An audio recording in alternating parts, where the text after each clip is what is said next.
No, but on the economic side, one of the counter arguments that those who maybe are more sympathetic to the Russian perspective, not necessarily being pro-Putin, is that by effectively alienating Russia to such an extent, you're pushing Russia away from Europe, where it's much more inclined to be, as we've seen with the Decembrists in the English in 1825, or generally the 70% of the population lives in Europe side of Russia, right, west of the euro. So from an ideological but also physical side, Russia is more European than it is Asian. But now Russia has pivoted to Asia, and to the point where, from an economic standpoint, Russia is increasingly almost a vassal of China. So this is the argument that if you didn't disengage Russia to such an extent, it would actually benefit Europe in the longer term.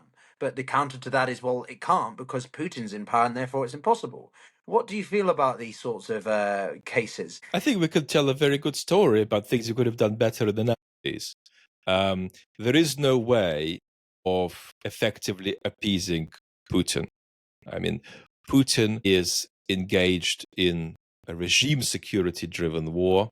He is running a progressively authoritarian, partly fascistized regime whose political goal is roughly to bring it about that we lose democracies in our domestic polities.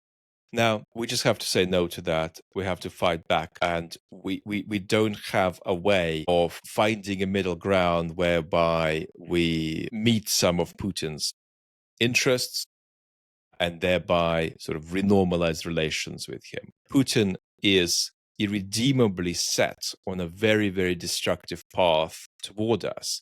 And the idea that you can decouple the nasty Putin from the Putin that has reasonable interests that we can negotiate with, I think is still very popular, but it's an illusion, and it's been an illusion for a very, very long time. So I don't think that there's a serious conversation about, if you like, de-escalating with Russia. We need to talk to Russia, of course, but there's not a serious conversation about de-escalating with Russia via meeting some key interests of Putin's, which once met would make him more commodious in the way he interacts with us. Putin is set on a path constitutively that is incompatible with our security and incompatible with our core interests. I don't think that there's even an eye of a needle-sized gap where we can sort of transcend this reality. We're stuck with the fact that Putin is engaged in a sort of a maniacal, somewhat self-immolatory imperial project that we have no chance of reversing.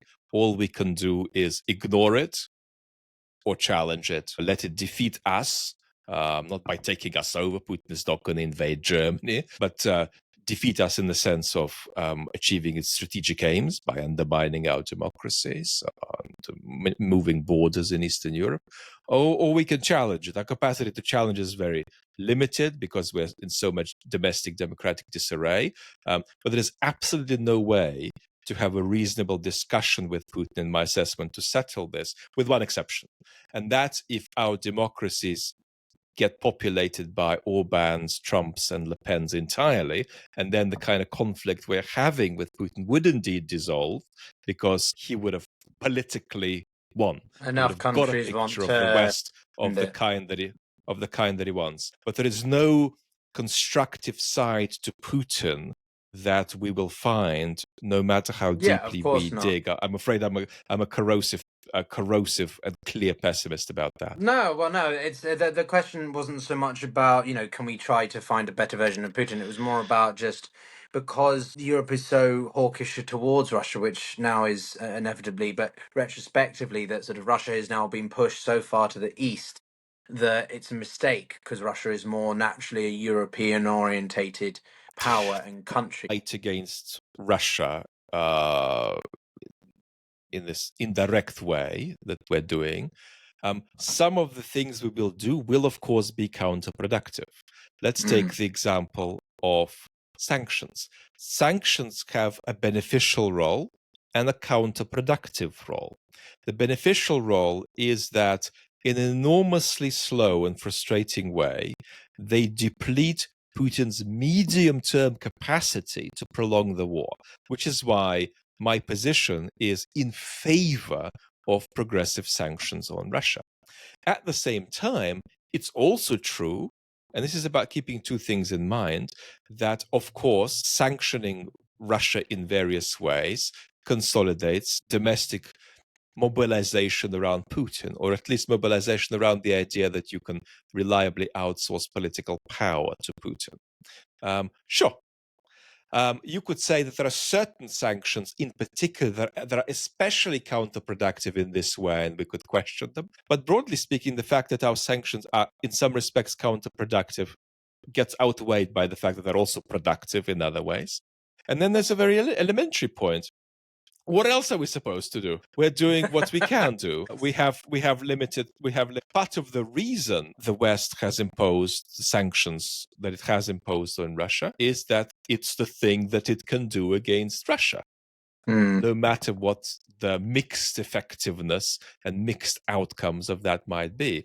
So that shouldn't make us against sanctions. It just means that the reasons for sanctions outweigh reasons against sanctions, which are also there. And there's no way to get away from these paradoxes. I think there are some very unconstructive things that we shouldn't do. We shouldn't, for example, fail to notice domestic or Western-based Russian opposition to Putin.